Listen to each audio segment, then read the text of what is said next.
you should you just should not sit there being a sitting duck. Right. I mean, if in this day and age, you cannot be surprised if you get laid off. There's just no such thing. And that's what I mean by you should take your professional development in your hands and do what you have to do, because the organization is going to do what they have to do. Always. Absolutely. Always. We'll discuss race and how it plays a factor, and how we didn't even talk about this topic because we were afraid. A Black Executive Perspective. Welcome to a Black Executive Perspective podcast, a safe space where we discuss all matters related to race, especially race in corporate America. I'm your host, TonyTidbit. And I'm your co-host, Chris P. We always want to start off by giving a shout out to our partners at Code Magazine. Code Magazine, where their mission is saving the Black family by first saving the Black man. That is CodeMagazine2Ms.com. Code Magazine, make sure you check them out. Yeah, definitely check out our partners, right? But today we want you to check this out, because we're going to dive into the world of project management professional certification with our guest, Tamara McLemore. Tamara will discuss her path to PMP certification, its career boosting benefits, and the industries that value it the most. She will also share essential tips on achieving this sought-after certification and navigating its requirements effectively. Before we get into the episode, let me give you just a little bit of background on Miss McLemore, okay? So Tamara McLemore, PMP, is the founder of Tamara McLemore Enterprises, a certification PMP instructor and acclaimed speaker. She specializes in coaching mid-career professional women, equipping them with skills to achieve PMP certification to advance their careers. Her innovative and intensive 2-week PMP exam drastically reduces the preparation time from months to merely 30 days. This accounts for the busy schedules of the working woman and empowers them to excel in their chosen fields. With over 25 years of experience in federal government, aviation, and technology fields, Tamara has evolved from a project manager to the chief impact officer of her own company. She is recognized on LinkedIn as a top voice in project management and frequently has keynote speaking engagements at major conferences. You can also find Tamara teaching project management technology or techniques internationally. Beyond her career, Tamara is an avid traveler and lives by the motto, to be a service to all mankind. Tamara McLemore, PMP, welcome to a Black Executive Perspective podcast. Thank you for having me. I have one correction to that. Give it to me. One Give correction. it to me. I do let a couple or a few good men in my boot camp, so I switched All it right. up. That's good to know. That's good. Yeah, absolutely. Absolutely. That I could not discriminate against men, especially Black men, so I have opened it up to men. There you go. That's what's up. That's what's up. Good business. Okay, cool. Well, let me ask you. So currently, where are you? I know you know, a globetrotter, but where are you currently? Where are you with your family, and how are things going? So today, as we're recording, I am in Atlanta. I've been a resident of Atlanta for about 20 years, but you're right. Whenever I log on, you never know where I'm going to be. But I'm in Atlanta, Georgia. Okay, that's what's up. And tell us a little bit. Oh, I'm sorry. I was going to say, tell us a little bit about your family, Tamara. Yeah. So I have a husband. We've been together about 15 years. I have a ton of nieces and nephews. They're extensive. And I have no pets. That's a lot of responsibility. So I just, manage the nieces and the nephews. That's awesome. That's good. Well, look, at the end of the day, having a good family is very important, especially that's supportive and a lot of love. So it's great to hear about them. So a question I have for you, why did you want to come on BEP? I know now men can definitely be a part of your, part of your crew, but why did you want to come on BEP to discuss this topic? Because I believe that everybody's a project manager. Healthcare, education, I can go on and on with the industries. But right now, almost every industry, every field is requiring some type of project management. Everybody doesn't need to get certified, but everybody needs some tools and techniques to manage their project, their budget, their tasks, their schedule, and so forth. So I need to spread it a little wider than it has been spread, the traditional way. So I'm excited to be here. Well, we're excited that you're here, and we're looking forward to learning more. So it seems like you're chomping at the bit. Are you ready to talk about it, Tamara? I am ready. All right, so let's talk about it. So let me start with the concept of the PMP certification and its significance. As you stated, you believe that everyone is a project manager, and I was telling you, they're not all created equal. So In the corporations that I've worked for, the Fortune 5, some of the Fortune 500s, they have it. They call them initiatives, they call them projects, they call them all kind of stuff. And I've done some of that work to develop charters and things of that nature. But why is the certification dynamic or understanding how to do a Gantt or work in Microsoft Project or some of these tools and techniques? Why is that more important if you're going to be successful as a PM? So that you can manage projects effectively and efficiently. So I tell people, that we got our 9 to 5, but we want to cut that 5 to 9 out, meaning you come back home and you log on that laptop, like it is time out for that. So using understanding the project management tools lets you do that. And I know that firsthand is when you understand not just the Gantt charts and Microsoft Project. And by the way, can't stand Microsoft. Let me just say it. Not can't stand. I'm not savvy in it like I used to Okay. be. Okay. But Okay. there's so many other tools. I Okay. love the communication part, the quality. My favorite is risk. So project management is like that toolbox in the closet. We use the hammer, the screwdriver, but we had that drill with all those bits. And every once in a while, we take it out to put together, a new appliance that we have. And that's what project management is. It's using the different tools. You're not going to use every tool, every project, but you have it available. So that's why I love project management. That's Wow, good. that's awesome. So now you've been doing this for how long now, Tamara? Woo, so you want me to date myself? No, So you don't have to give us your okay, age, but just your experience, right? say right before Y2K. So Okay. Oh, late Okay. 90s is when I started project Okay. management. And back then it was for tech. It was for the federal government, industries like that. But now I have people that are event planners. I have people, healthcare, and I mean doctors, pharmacists, nurses. I have people in education, teachers that are pivoting, principals, superintendents. So project management is for everybody. So I've been in it for a long time and I've seen the evolution of project management. well, that's exactly what I was going to ask you because it seems like over 24 years you've been involved. You just got finished talking about how now a lot of different other industries are utilizing project management. So, talk a little bit about how the perception of the certification has changed in professional circles because Chris kicked this thing. I mean, at least prior to us coming on, Chris and you were talking about, the difference between certification and activity, right? Right. So talk a little bit about how the certification has the perception of that has changed in the professional ranks. That's a great question. So when I got certified, it was hard. I'm not gonna lie, it was Mhm. hard because I failed not once but twice. In Mhm. addition to that, it took me 2 years. The federal government sent me back and forth to DC. I got a master's certificate from George Washington University. My husband had to give me a tutor. The story is long to get me to pass, like literally. Mhm. And out of 25 people in my cohort that work with me, to this day, I'm the only one that has it. So I will say back then in the old days, it was hard. Mhm. But fast forward, of course, things have changed. PMI has done some amazing Mhm. work. Now the questions make sense. Now you don't have to memorize. You actually know the curriculum and actually input how can I say this? You when you're taking the exam, you're actually answering real life questions that you would do day to day. So all the myths and misinformation in these internet streets, it's just old and bad information. The test is not that hard.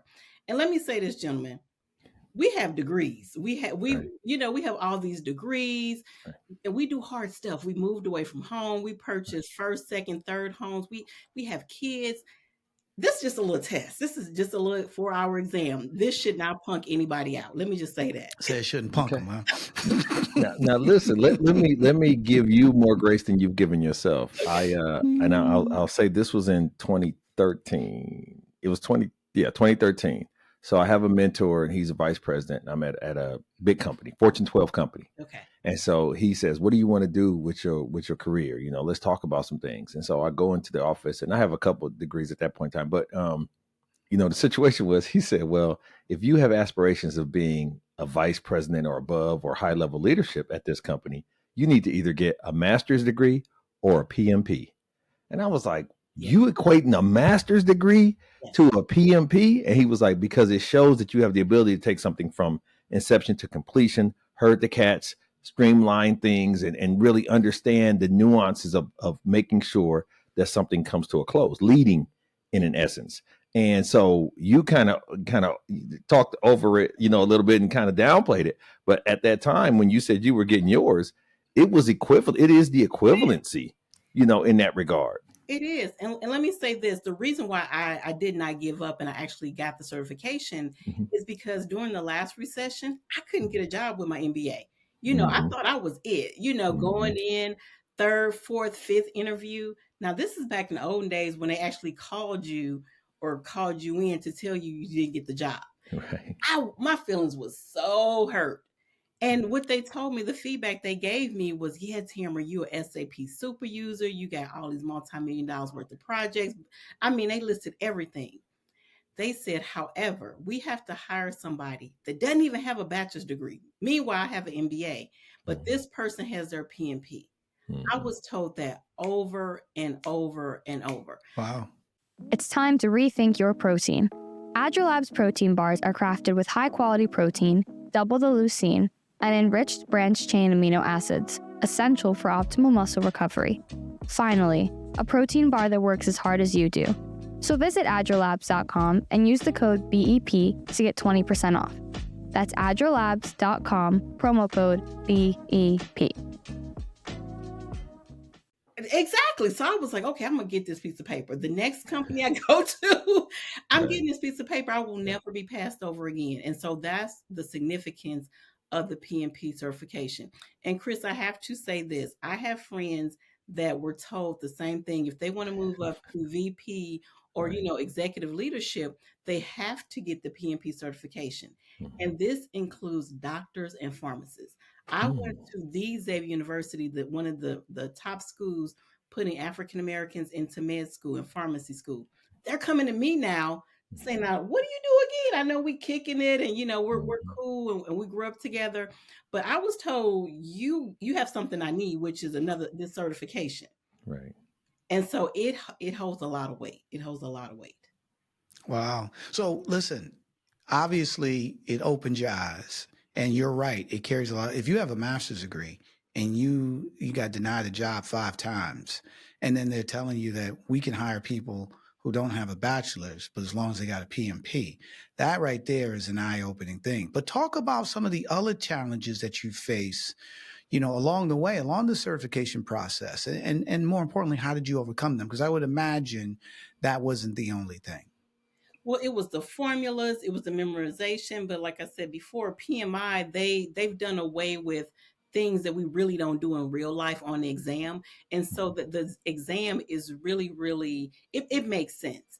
And so I teach the exam. One thing I've done is I take out those case studies that are in the book. We don't do those. I help everybody in my boot camp with the PMP application. That way I know exactly what you do day to day. So, for instance, I'll have 3 or 4 people from one organization. In fact, I will do a private corporate class. Everybody's still doing something different, whether it's construction, retail, government within the same organization. And so I have to know what everybody is working on. And those are the examples we use in the boot camp. That way the switch starts to go off immediately in that course. So that's the difference with my boot camp and other boot camps. I don't use the case studies. We use real live examples. Got Let it. me ask you this. Yeah. What made you decide that this was a need that had to happen from an industry perspective? And I know you felt a void, Yes. but what was the thing that led you? Did you have a degree in education, or what made you feel like, I need to help the people? Like, I realized where I was coming up short, but now I really need to help the people. So I went to, while I was studying for the PMP certification, PMI Atlanta, and I assume most chapters have a study group, a Okay. program. It was 12 weeks. So I have 2 years worth of project management classes failed, and then taking a 12-week course through PMI Atlanta. Mm-hmm. Still failed. People were Mm-hmm. failing left and right. Now, the instructor was good. However, like my tutor said, it wasn't not knowing the information, it was the questions, or it was the study habits. You can't study like you study in undergrad or grad school like this. So there are different nuances that I was Mm-hmm. able to pick up to help me pass. And so I'm one of those people, if I feel like I can do it better, I need to go do it better. So Mm-hmm. I volunteered and taught the 12-week class. and this is where you know you need a partner to kind of, you know. My husband said, I want you to do some basic math, just some basic math. You have 25 people in that group, and you meet for 10 or 12 weeks, and 1,000 back then it was $1,000 per person. I need you to do some basic math and get you an EIN and an LLC and start charging. So Right. that's how it happened. It Okay, literally, I that's was what's up. like, no, I'm helping people. He was like, no, you can help and charge at the same time. Absolutely. Right. Absolutely. So, it's funny though, because you were talking about everybody failing the tests, Yes. and it wasn't because they didn't know they didn't have the knowledge of the information. It was the questions and the study. It sounds like standardized testing to me. Okay. Because, at the end of the day, the way the test is written, all right, and the way it comes across, that's the reason why people fail, right? And Correct. so I would love to hear about that, because you even failed, okay? And then you said twice. So talk a little bit about that, because there's probably people who failed and never came back. And they probably thought that they wasn't good enough. And you're here to say that they were, but it was just the way in terms of how the test was conducted and stuff to that nature. Absolutely. So when I start giving my examples in my course, I use everyday examples. So my favorite one is what I need to do now. I need to order some food from Trader Joe's. And when I go to Trader Joe's, I'm supposed to get food. However, I love their flowers and their plants and their cards and their wines and all this stuff. So what I plan to spend in Trader Joe's versus when I get to the register, I plan to spend $50. I get to the register, it's $100. So I've overspent in one store. If I go to Whole Foods, the same thing. You're going down every aisle and you're just picking up stuff. So you have overspent in two stores. So that third store, Target, you have a decision to make. Do you go to the dollar bin? No. Or do you say, you know what, I deserve this? And do you go in your savings? Do you de-scope, meaning you remove some of the items you're getting? You see how we're doing the same thing in our everyday? Because we're on a fixed income, just like we have a budget at work. In corporate, all we're doing is adding some zeros and some commas. That's the same thing. Same shopping habits, right? Go back to your stakeholder, whether it's your partner, your spouse, same thing. Right. And I make sure everybody, he said, wow, make sure you get it in layman's terms. You're doing it every day in your corporate. Now just go past this little test and get this piece of paper, It reminds me of the TV show The Wire. One of the episodes was, the kids were out selling drugs, and the kid had a math test, and he was like, what's 5 times 5? And the kid couldn't explain it, right? And then he said, man, you know this. If you got 5 kilos, okay, and you took those kilos and you put, what would it? He was like, oh, 25 kilos. He said, exactly. Right. You meet them where they are. Right. Yeah. Absolutely. Absolutely. So when they do, connect with you, and when you got it taken care of, what were some of the things that you saw opening up from a career perspective because of having those letters attached to your resume? Ooh, that's the good part. So when I say I have not really applied for a job since I got my PMP certification, that means it's on my LinkedIn, on my resume, and companies seek me. So that's the beauty. And what I did not understand, I have quite a few friends that are in HR. I'm a passive candidate. I'm not active. And so my negotiating power is different. And just having that confidence, is my mentor used to say that PMP pimp swag. He used to call me Big Old Pimp because of the letters behind my name. And you have more confidence. Right. Yeah, you're going to get the $50,000, $60,000 raises. Imagine when you continuously get those raises. And then you can go across the business lines within the organization. When I say the doors just open up, you can change industries. I've been in legal, healthcare, airline, federal government after the PMP. With this certification, you can do anything. Wow. That is so let's just be clear here. And it's funny. It's like, again, I'm just sitting here thinking about some of the things you just got finished saying. So you say when you have the PMP behind your name, all right, that gives you confidence. So it's no different like having doctor or something of that nature, right? And that's something you carry, or Heisman Trophy candidate, right? It's something that you carry to your grave, right? And even beyond the grave, right? And then you said a little bit about how it opened doors for you. And then the salaries in terms of raises, 50, 60K bumps, and you kept getting those continuously, right? So let me throw this at you. Like what industries where the PMP is essential? Okay, because I know you came on earlier and said everybody should get it and you can go across all things, but there's certain industries where it's probably more apropos. You definitely need it versus others where you probably could skate through. Talk a little bit about that. So you have to have it in technology. And I see this every day. People are sitting at their desk miserable. They are inboxing me. They don't have it and they feel stuck. You're stuck because you don't have the tools to go to the next level.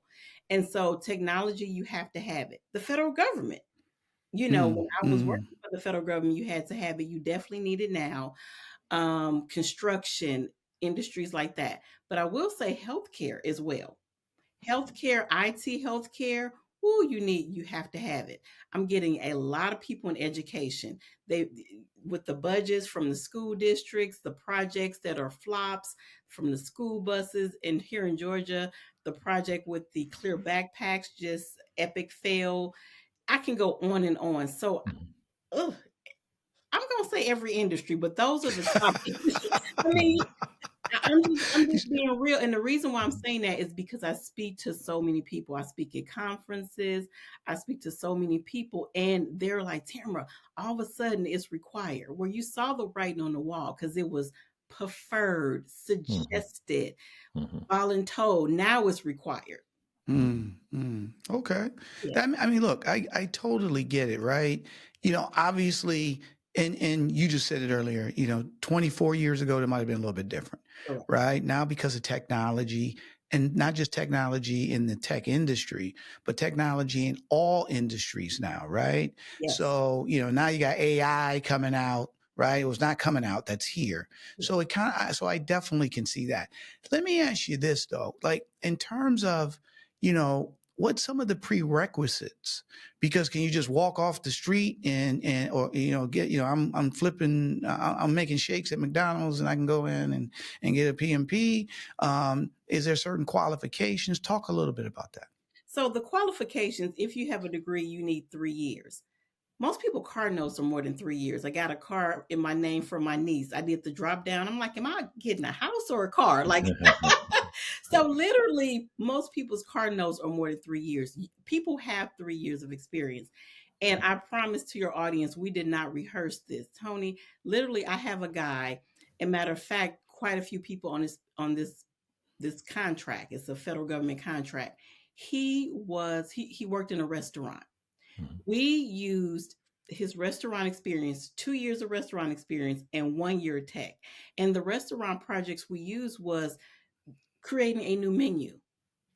That was a project. You have the data, people aren't buying, and you're redoing the menu. And that it's a Wow. success. You just said, wow, absolutely. The second project we used was the flow of the restaurant, just moving the tables, the chairs, the where you check out, and just the whole flow. That was another project. So 2 years of that, and then 1 year tech. He is now a supervisor. He's only had his PMP 2 years. So just so I'm clear, hold on, Go Chris, ahead. I'll let you jump in, but You just so got I'm it. clear, what you're saying, 3 years of work qualifications of where you are. Is that what I'm hearing? Correct. But you do have to identify the projects, and a project has a beginning and an end, unique product or service. There's a misconception that you have to have managed the whole project, which is not true. You had to have managed the budget, inaccurate. There's so much bad information. Like I said, he worked in a restaurant. I don't know how simplistic we can get from that. Right. Also, young lady, she was only out of school for 2 years, and her application got denied. And actually, she's on a podcast where she talks about this. And I was like, a denial. Now wait just a minute. I can get I can get approval from an audit, but a denial. Ugh. So I said, well, reading is fundamental. Send me what PMI sent you.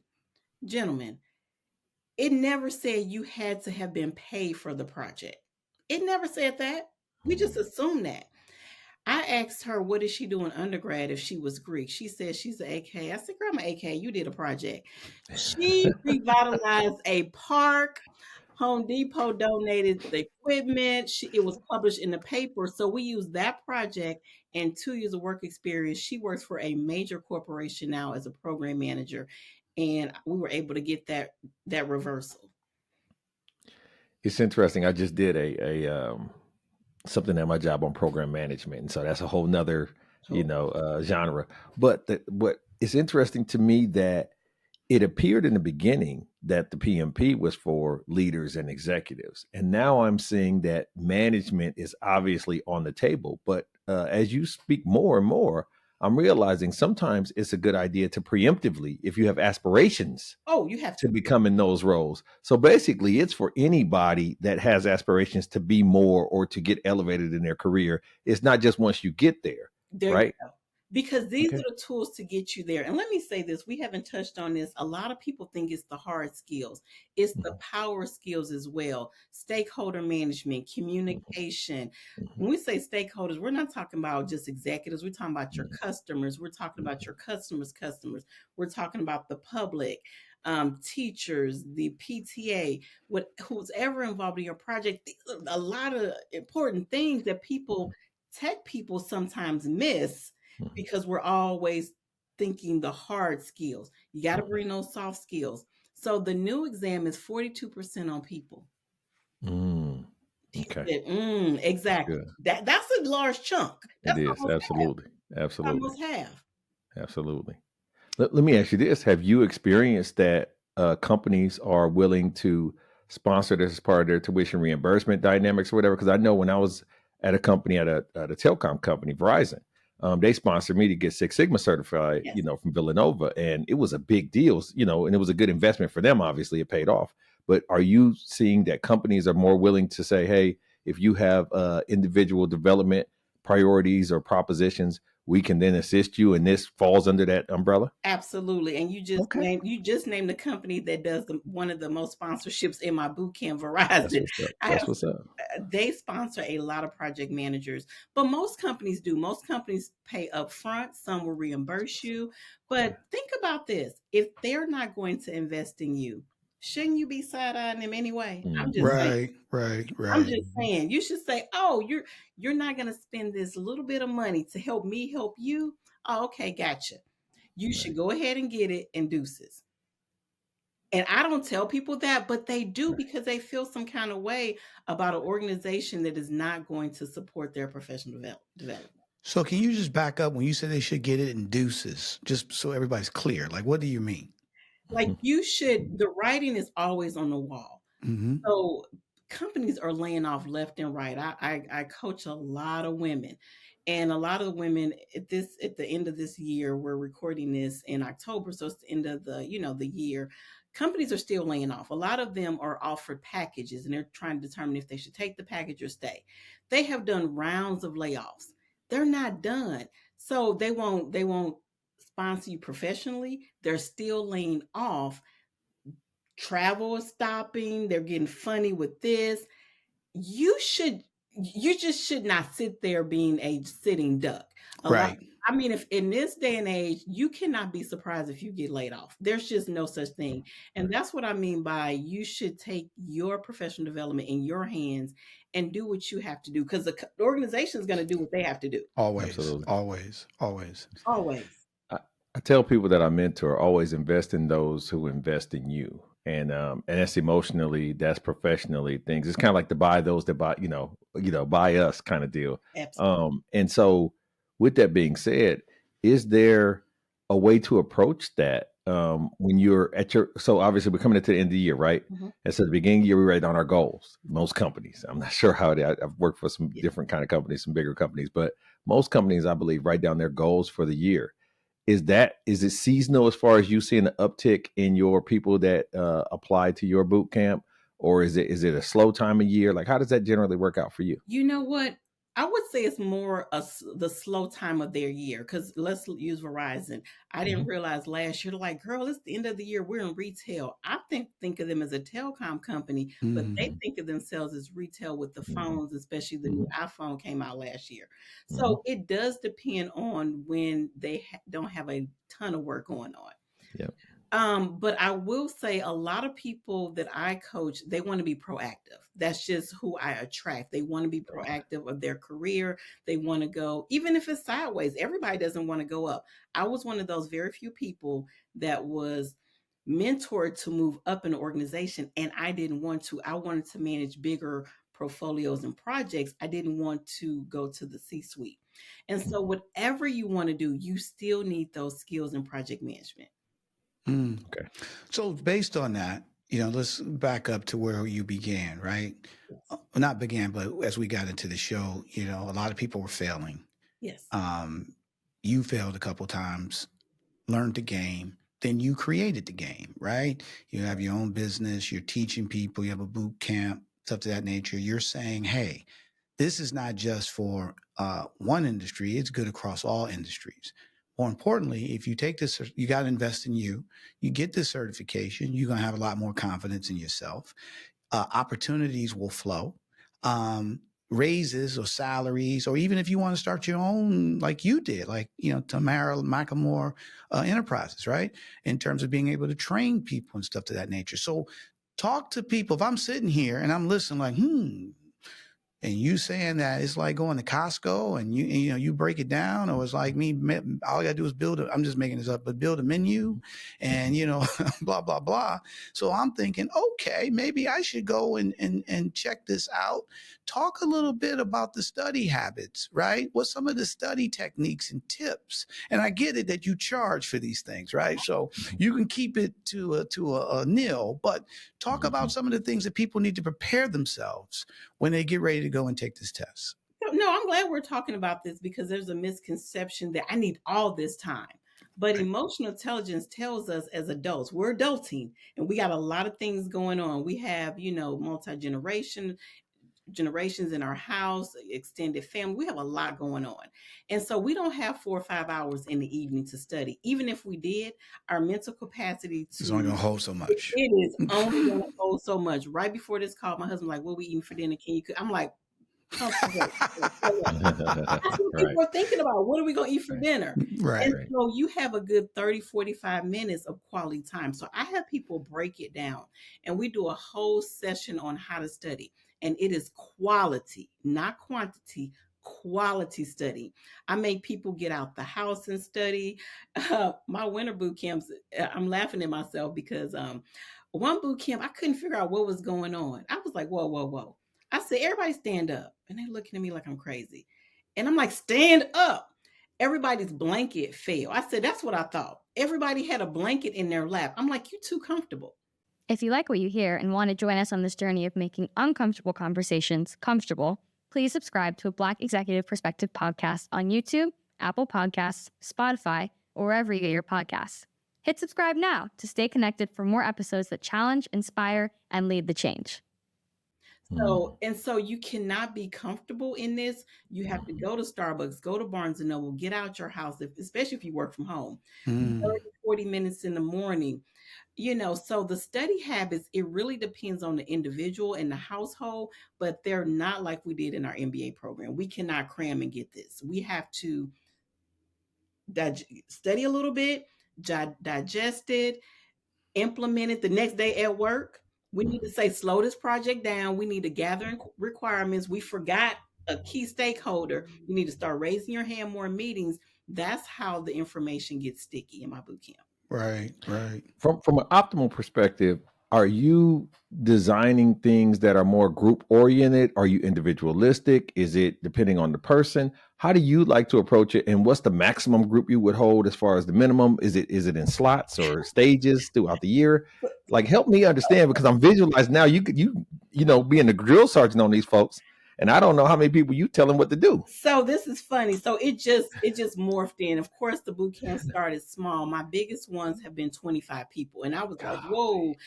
When they were registering, we were literally trying to take it off the website, and we did not know how to take it down. But guess what? That whole boot camp passed.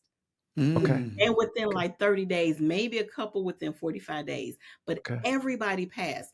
And here's the thing, I didn't understand at that time, which I get now, my community. So you have people, we had tech people, we had people in banking, we had somebody work for Victoria's Secret, we had somebody in every city, every industry, and they could feed off each other. So the community that my cohorts bring is like no other.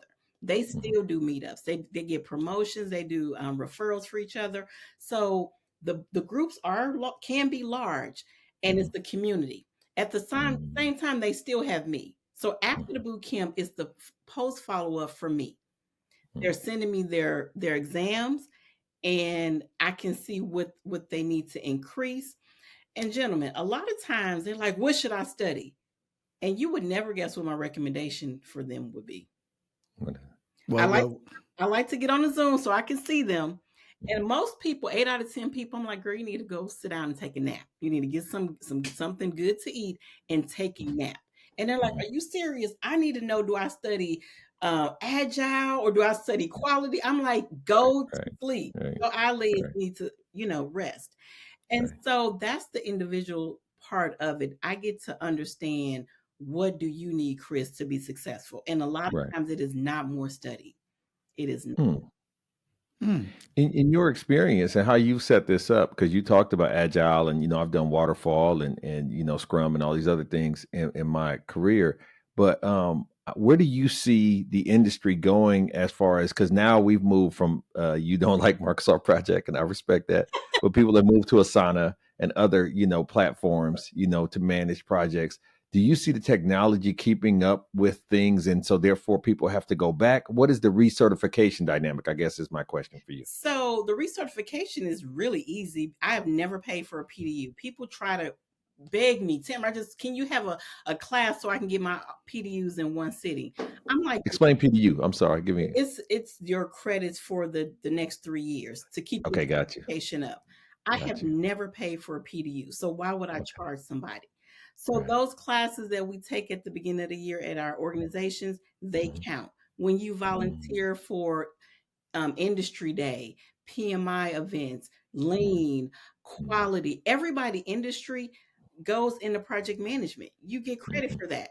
You get credit for just working. And so it is really easy to get your professional development units.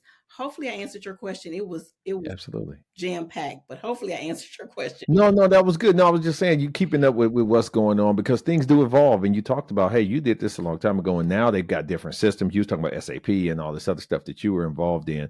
And I just want to make sure, because the one thing that I've come into contact with is people who say, well, I made a choice to do this educationally, and so it's hamstrung me to stay in that lane. And what you're telling us now is, even though I have a master black belt and I got this certification, that, or whatever, this doesn't hurt that. This actually augments or helps that. Woo, that was a whole word. So let me say this. Okay. People in healthcare, my people that come from healthcare, most of them have their black belt, green belt, and Lean Six Sigma. When they get this, woo, it just takes their stock even higher, because lean is a part of project management, the waterfall, and it's definitely a part of agile, which is part of this new curriculum. So when they have that, so you have to get new tools in your tool belt. You have to sharpen your tools. So anybody, we refresh our closets, we get new hairstyles, but education, professional development, you're just going to rely on something you got 5-10 years ago. Make it make sense. That is so true, my girl. You hit it. Final thoughts, my friend. What do you want to share and leave with our audience? I thought, just coming in here, providing this type of, education, especially what you just got finished saying, is key. So, final thoughts. My final thoughts is, everybody's a project manager. Chris, you're laughing. Everybody's a project manager. Now, we have different levels on this, but everybody is a project manager in my eyes. And I work with a lot of engineers. I work with executive admins. I've spoken at their conference. Guess what? Executive admins, they're project managers and they're getting certified. So from the C-suite, executive admins, everybody's a project manager. I want to leave everybody with this. If you have a question, do not rely on these internet streets. On my website at iwantmypmp.com, I have free consultation. I have a free quiz. Just come talk to me. Good business. Good business. So let me ask you this: with that involved, how can Black Executive Perspective Podcast further help you in your endeavors in reaching the people? Since you obviously are a servant of the community. No question. Where you're already doing it, you have me on your show, and hopefully your followers will say, I think I'm a project manager. If they think they are, that means you are. Well, look, you just told them they are. Right, absolutely. Yeah, you made everybody. You said you was Oprah. You get a P. You get a P. You a project manager. Exactly. You a project manager. You already told them what time it is, right? That is my favorite meme. Let me say, even my team, my admin, my program manager, my whole team, they got their PMP. Once they start, doing the syllabus and getting involved, they were like, wait a minute, I should get this. And they both got PMP certified within 2 or 3 weeks. Everybody's a project manager. That is awesome. So tell the audience where they can find you, your website. If they're interested in learning more, why don't you drop that type of knowledge on them? So you can go to iwantmypmp.com. How simpler can I get? iwantmypmp.com. Definitely follow me on LinkedIn at Tamara McLemore. I give a lot of tips. I have your podcast will be on there, conferences that I'm speaking at, other certifications, my community. The community, the algorithm of LinkedIn. People sleep on LinkedIn. It is something. It is something. So that's what I want to leave everyone with. That is awesome. I love it. I love the energy that you bring. It's funny. You said your website is I Want My PMP, right? Again, it reminds me of, I forget the group that made the song, I Want My MTV. I don't know if you guys remember that song, right? So you should put some tunes behind it, my friend. All right. You got a nice little slogan. But look, Tamara McLemore, we want to thank you for coming to a Black Executive Perspective podcast, sharing this wonderful knowledge, right, that can educate, more importantly, elevate everyone, right? And the key is your ability and being open to helping these individuals as well. So we want to thank you for coming to a Black Executive Perspective podcast and sharing the knowledge, our sister. Thank you for having me. Okay, that's it. Yeah, you said thank you for having me. We appreciate it. Yeah, we appreciate it. We love you. Stay right there. So I think it's now time for Tony's Tidbit. All right, so the tidbit today, and Tamara spoke about it. The tidbit today is the path to success is paved with continuous learning. Embrace each challenge as an opportunity to grow and advance. And you heard a lot of that from Tamara McLemore. Absolutely. And so at this time, we'd also like to remind you, we'd be remiss if we did not remind you to tune in to a Black Executive Perspective podcast segment, Need to Know, with Dr. Nasinga Burton. This is a segment where Dr. Burton brings timely and insightful, passionate topics to the stage in a short, condensed kind of format, but it's wonderful. It's very insightful. She's multi-hyphenated. She's like you, been all over the world and done some of everything. But definitely tune in to her and make sure that you support. And you definitely don't want to miss Dr. Nasinga Burton and Need to Know. You ain't lying. And you're right. Tamara is like Dr. Burton. So that's awesome, right? So I hope you enjoyed today's episode, The Power of PMP, How Certification Can Elevate Your Career. And we just also always like to remind the audience and everyone that we like to diminish, inequality and racial separation and things wherever we can. And we do that with our motto, our call to action, and it's LESS, LESS. And the L there stands for learn. Educate yourself on racial and cultural nuances to get better and be a better citizen and support your community better. Absolutely. And after you learn, the next letter is E, which stands for empathy. Now, since you've learned, you should now have a better understanding of diverse perspectives, what your brother and sister and friend and colleague go through. And our guest today epitomized the first S, that is share. Once she got to where she needed to go, she felt the desire to share that with others. So you should always share your insights and enlighten others to make them better. So therefore, each of you can get better collectively. Absolutely. And then the final S is stop. We want to stop discrimination wherever it goes. So if grandpa says something at the Thanksgiving table that's inappropriate, you say, Grandpa, we don't believe that. We don't say that. And you stop it right there. So if everyone can incorporate less, LESS, will build a more fair, more understanding world. And guess what? We'll all be able to see the change that we want to see because less will become more. Just like this episode, we have plenty of exciting episodes out there. So make sure you go and support and view those, but absolutely go to the website, sign up for the newsletter, leave us reviews, and make sure that you subscribe on all the platforms that you listen to podcasts or watch podcasts on. So therefore we can get better and reach you where you'd like to be. And Tony, where can they find us? Buddy, they can find a Black Executive Perspective podcast on all the social channels from X, YouTube, LinkedIn, Facebook, TikTok at A Black Exec. For our fabulous, high energy, educated lady, Tamara McLemore, PMP, definitely got to say that, right? For our co-host with the most, Chris P. Reed, I'm Tony Tidbit. We talked about it. Guess what? We learned about it today. We love you, and we're out. A Black Executive Perspective.